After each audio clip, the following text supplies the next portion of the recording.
Quando o Senhor viu que as pessoas eram muito más e que sempre estavam pensando em fazer coisas erradas, ficou muito triste por haver feito os seres humanos.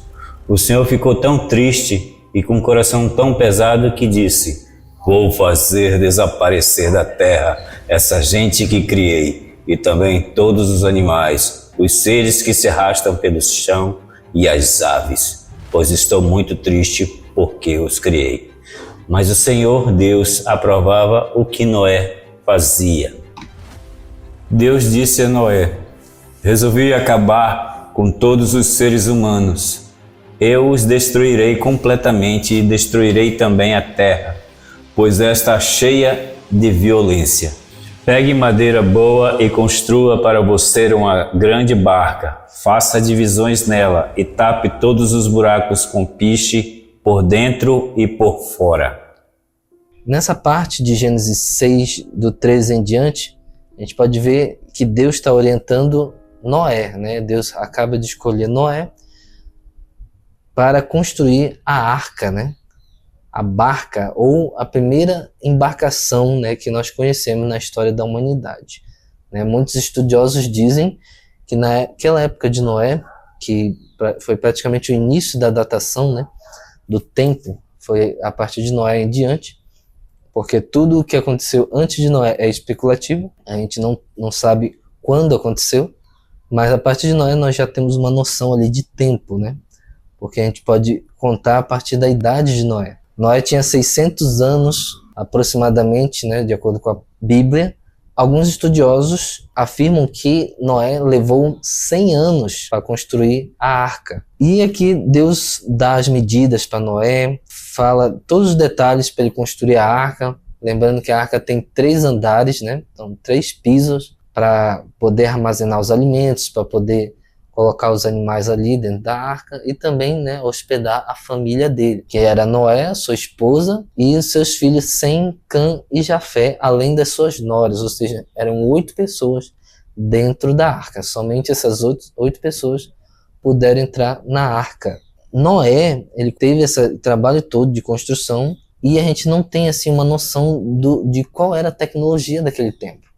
O tempo entre Gênesis 1 e Gênesis 6, ele é especulativo. A gente não tem noção de quanto tempo levou de Adão até Noé. A gente pode ter uma ideia ali por conta de uma lista genealógica, né? Tem uma lista genealógica ali depois da história de Caim e Abel. A gente pode ver em Gênesis 5, né? A gente não tem ideia de como era a tecnologia, né, daquele tempo. Além de ter essa grande missão de construir a arca, ele também tinha poucos recursos tecnológicos. A gente pode pensar assim, né? Existem teorias que dizem, né, que o povo antediluviano, que é todos os acontecimentos, né, todas as pessoas que nasceram antes do dilúvio, eles podem ter criado umas civilizações, né, várias civilizações bem avançadas, com tecnologias não tão avançadas, mas já tinham ali uma certa tecnologia, né, construção de ferramentas de metal, né? A gente pode ver isso em algumas partes de Gênesis, né, que é a construção de ferro, a ferramentaria, né, a metalurgia, né, eles já tinham essa noção de construção de materiais, de armas, de artefatos metálicos, né, de bronze, de ferro. Eles já tinham essa noção aí de recurso tecnológico. Provavelmente Noé ali teve ali o seu martelinho, né, os seus pregos ali para construir a arca. A gente não tem essa informação confirmada de acordo com a teologia, né? O que a gente sabe é que Noé levou 100 anos praticamente para construir a arca, tinha recursos bem limitados e a arca, né, foi a única alternativa de sobrevivência para o que estava por vir, que na verdade é o dilúvio.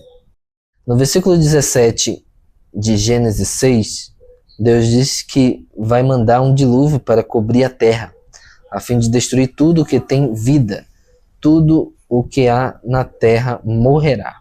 Deus, ele abriu as fontes do mundo inteiro e também abriu as janelas do céu, né, que é um sentido figurado, para a abundância de chuvas. E houve esse grande dilúvio, foi uma grande inundação que, de acordo com o relato bíblico, inundou o mundo inteiro. Mas só que no mundo inteiro, provavelmente não havia seres humanos em todos os continentes. Pode ser que o dilúvio tenha gerado essa inundação somente naquela região onde estavam as civilizações humanas, né? Isso é uma teoria de acordo com alguns estudos teológicos, né? Mas de acordo com a crença mesmo cristã, o mundo realmente foi inundado por inteiro.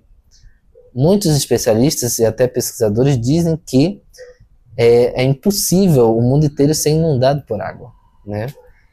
Mas alguns estudos também dizem, né, que a superfície da Terra pode ser inundada. Claro, não totalmente, né? Os picos das montanhas também ali são muito altos para que a água chegue até certo ponto, né? Então, pode haver uma inundação mundial, sim, mas talvez não cubra todos os montes, né? Todas as montanhas do mundo. Noé vem aí da 10ª geração de Sete, filho de Lameque, neto de Matusalém. Noé é o último patriarca antediluviano. É aceito que seu nome em hebraico, que se chama Noa, significa repouso, descanso ou conforto. Gênesis 5:29 vai dizer que seu pai o chamou de Noé porque ele iria confortar a humanidade em relação à terra que Deus já havia amaldiçoado. Noé desfrutava aí de uma grande comunhão com o Senhor. Ele tinha um caráter totalmente diferente do restante da população da sua época, que possuía um nível moral, né, completamente corrompido de pecado. Sim, a Bíblia lá em Gênesis 6:9 vai dizer que Noé ele era um homem justo e íntegro, né? E ele finaliza esse versículo dizendo que Noé andava com Deus, né? Noé aí com seus 500 anos teve o seu primeiro filho. Acredita-se que ele teve outros filhos após o dilúvio, mas a Bíblia não cita nada a respeito, né? Após o dilúvio ele viveu aí mais 350 anos, e totalizando 950 anos de idade. Por volta dos 480 anos que Noé recebeu de Deus a ordem, né, para a construção da arca. Depois passou-se 120 anos até que Deus executasse o juízo sobre a terra para o restante dos homens. Foi justamente nesse período que ele pregou a justiça incansavelmente, porém sem resultado, pois não houve arrependimento, né? Noé era um agricultor. Você vai ver aí que logo após a Bíblia ela vai relatar que Noé ele plantou uma vinha, né? E acabou se embriagando, se expondo dentro da sua tenda diante dos seus filhos, né?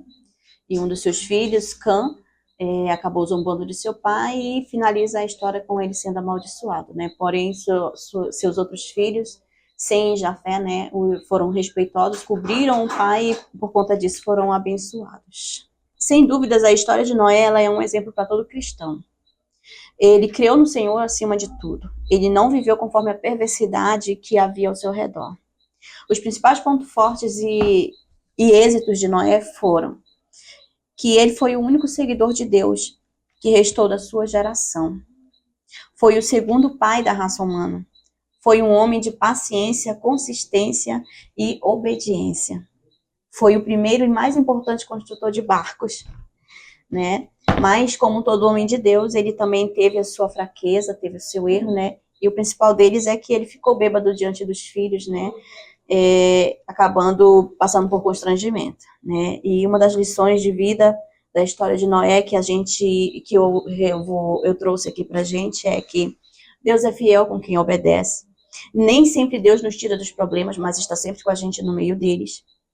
E também que o homem ele pode ser fiel, mas a natureza pecaminosa do homem, né, ela sempre o acompanha. Então, isso significa que nós devemos sempre ser vigilantes, né?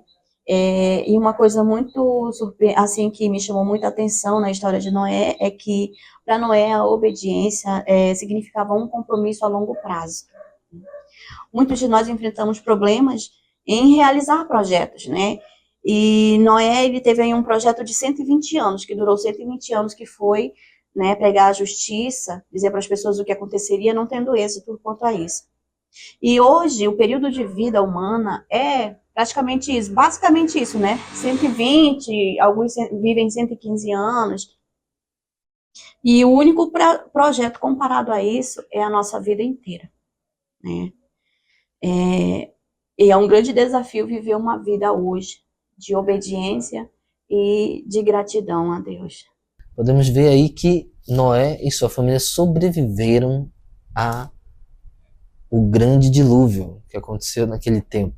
A partir de seus filhos, a humanidade toda pôde repovoar o mundo todo, né? Novamente, ali, agora com uma linhagem com sangue mais puro, né? Com uma linhagem mais pura, né? Porém, o pecado continuou no mundo. E o resultado disso foi a construção da Torre de Babel. Bom, espero que tenham gostado e continuem acompanhando aí os próximos episódios, né, de Mistério da Bíblia. Fiquem conectados conosco.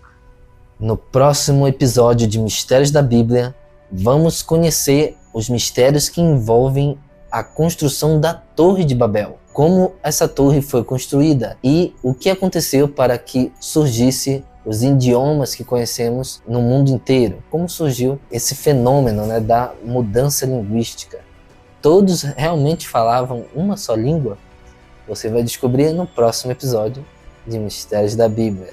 Eu espero por você. Até o próximo episódio.